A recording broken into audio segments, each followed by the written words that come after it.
Why microsemantics is important for AI SEO and LLM visibility. So with regards to microsemantics, that's been probably the biggest learning curve for me with the whole semantic SEO training and development, the RDF triples or the semantic triples, just the sentence structure, trying to be as concise as possible, removing the fluff. Do you think that's because we're from the north and we're not really taught how to put a sentence together? Basically, yeah, I do. Yeah, I think it is. Yeah, I think linguistics-wise, we say certain things that it's like, all right, pal. It doesn't kind of work very well from a linguistic point of view. I think a lot of the time, been learning English. Corey, I go, yeah, Tuggy, and everyone's name who I introduce, Karl Hudson is not too bad, but when you've got certain names. I pronounce them. I usually say, look, I'm going to butcher it. You tell me and we'll go with that one. But with regards to microsemantics, specifically, let's say for SEO and for LLMs, so you've got Claude, you've got ChatGPT, you've got Gemini. Everyone now is obsessed with all the different acronyms, whether it's LLM SEO, AEO, GEO, whatever they want to call it. Yeah. Why is microsemantics very important? And I believe it's something that's actually not talked about enough. That sentence structure, making certain that each word is connecting an entity to an entity, an entity to an attribute. Why is microsemantics important for LLM visibility? It's basically an LLM or a machine learning model it only works in black and white. It doesn't really understand the gray area. And that's the whole point of the sentence structure side when it comes to like subject, predicates, object, or RDF triples, because obviously there is a few other types of them. That's where it eliminates that grayness. So it's literally, James is 26-year-old. Well, that's not actually very good, is it? It's false. No, yeah. No, but I'm saying James, you don't want to be putting James. It should be James Dooley. James Dooley is. So the actual full entity name. Give an example of where someone might be doing that wrong. So James is actually wrong, but what other example would it be where they might use it where it's an I or stuff like that? Explain why saying I or he or whatever is incorrect and how the way the LLMs are passing information, they don't know what that means. Yeah, so essentially if you imagine, let's say it's your own website and it's the about page, 9 times out of 10, a lot of people go, we are a plastering company. We have been around since 1994. Who the hell's we? LLM, yes, it's landed on your web page, so it understands that this domain is about something, but then it says it's about this we character. So then it doesn't fully understand. And then you mention plastering. So saying, right, well, there's a plastering entity here, but what's that got to do with 1999? Because you're saying we. So it's all about connecting those dots. So if it was James's plastering services, James's plastering service was established in 1999. James's plastering service is a 2-man team. James's plastering service is owned by James Dooley. That's how you would be doing it. The weird thing is it looks a little bit spammy. Yeah. Like from your old mentality of like SEO, you think you're just keyword stuffing. But the reality is you're not, as long as you're defining attributes and like defining the attributes and entities more. Yeah, it's like what you need to do is you need to remove the entity out as being, you can't keyword stuff the entity name. No.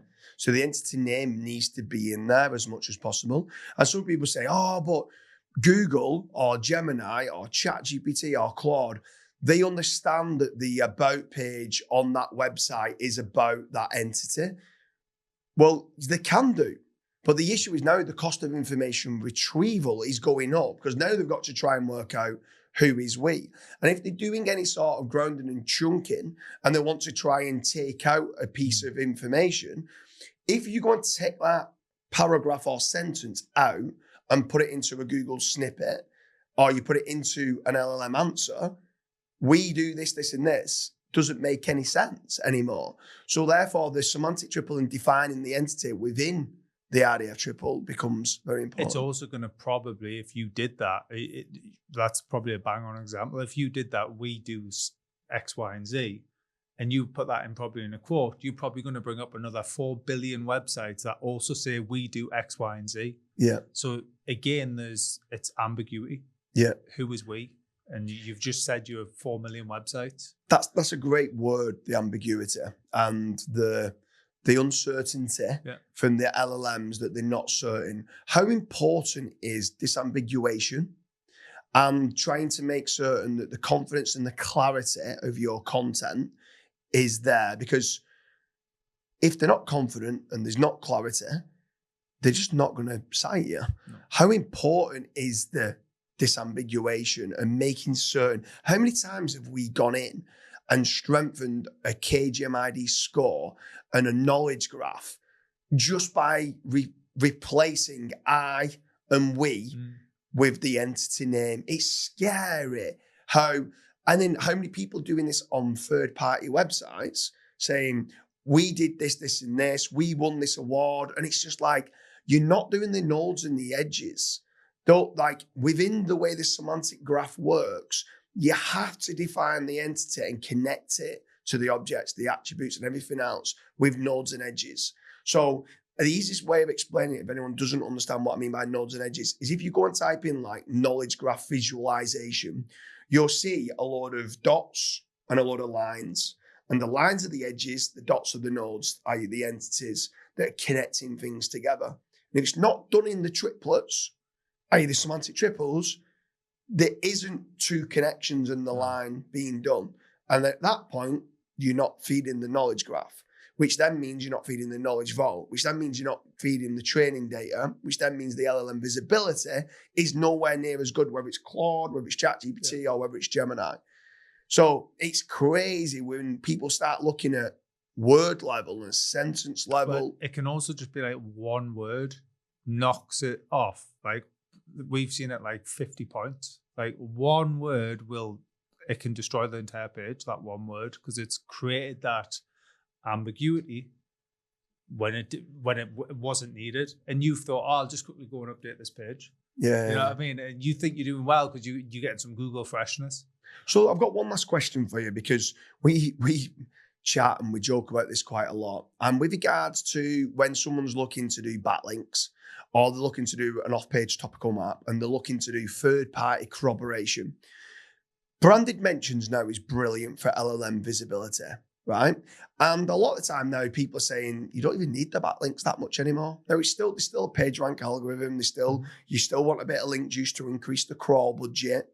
But how important is the microsemantics on backlinks, on press releases, on guest posts, and getting that microsemantics right on the off page, just as much as the on page, getting that microsemantics right, which is almost forming the connections that now the links are not needed because of the branded connections? I would say for people who know us, this is going to be quite a big statement. So I would say it's probably more important than building the actual anchor text link itself.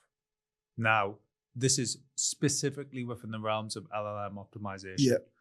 Obviously, when it comes to trying to rank higher on Google, I would still argue, yes, it's very important and will help, but you still need that link. Yeah.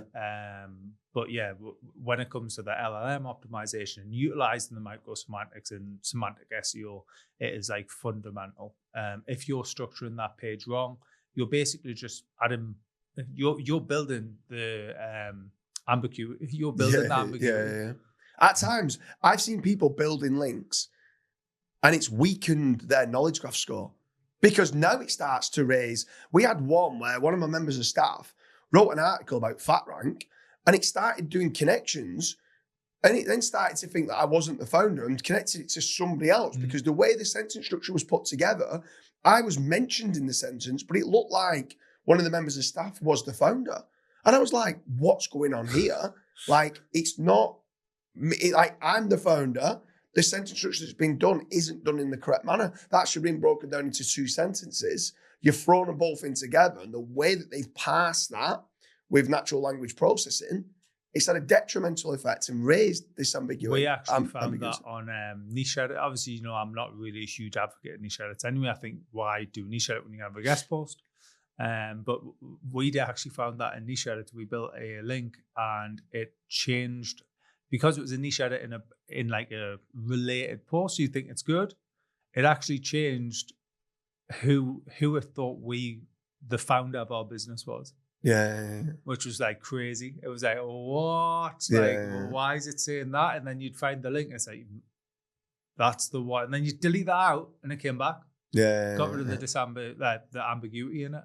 Yeah, it's crazy. And that's like, I would say it's super important. And obviously, considering I enjoy building links, it's a crazy world now that, you know, it's almost like a mention is as powerful as a link. For LLM visibility. Yeah. I still love the backlink when it comes down to Google rankings and page rank distribution. But yeah, like for me, Microsemantics is almost like the anchor text of backlinks. Yeah. It is key in making certain those branded mentions are done in a microsemantic way to make certain that it's feeding the LLMs, whether that's Claude, ChatGPT, or Gemini. There's many others as well. Could be Grok and other places. But getting those microsemantics for LLM visibility is key. Karl, it's been an absolute pleasure. Cheers, mate.